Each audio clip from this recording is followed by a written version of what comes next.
Okay, so on the vocabulary, first we have the expression of the day, to bring something to the table, right? Which is to show the value of something. Your new shadow speaking idea has a lot to bring to the table for Talk Sharp.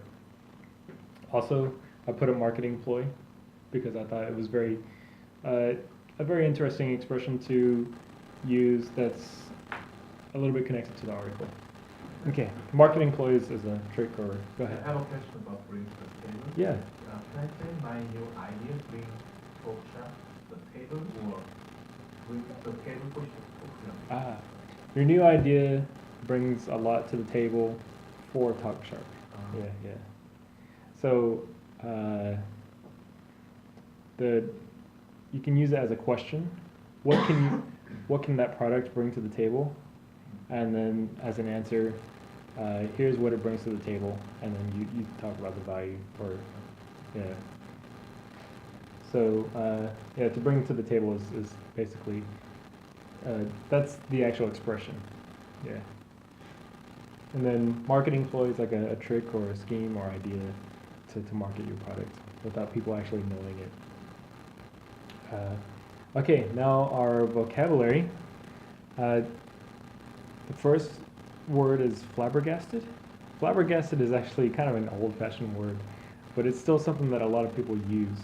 It sounds a little bit funny, and it's to say that you are surprised or just shocked. So in the article, the lady says, "Oh, I was flabbergasted," meaning I was surprised by the performance.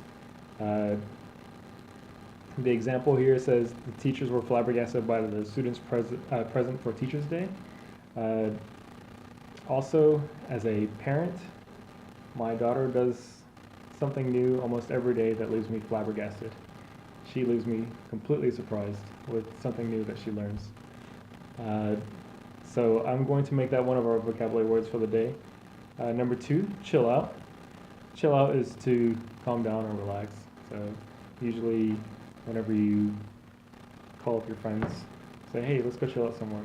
Or if you're just really upset one day and you're talking to your friends or family and you're like, oh man, I'm so mad today at work, somebody did this and said this to me, and then your friends can tell you, hey, chill out, calm down. That's another vocabulary of the day that I'm going to use. Number 3, in reality.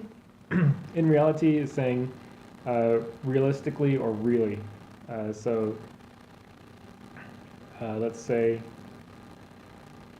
for example, you're talking about maybe a coworker.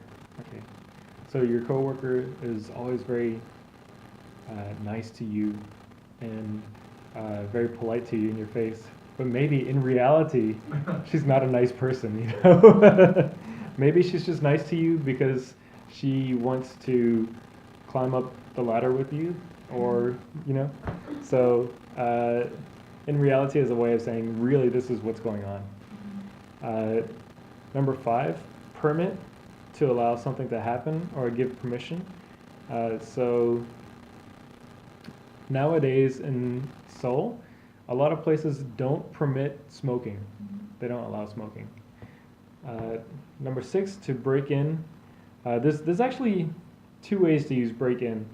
This one says to interrupt or disturb something. So they always break in to give us some news. Or another way to use break in is to introduce something. So if you're talking about tablets, the iPad broke into the computers market or electronics market a few years ago and became a huge hit. So a break-in can also be something that's introduced.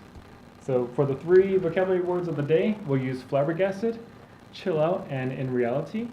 And if you can manage to use those in your conversation, we'll pound the table, and then the person who uses the most will be the pounding champion.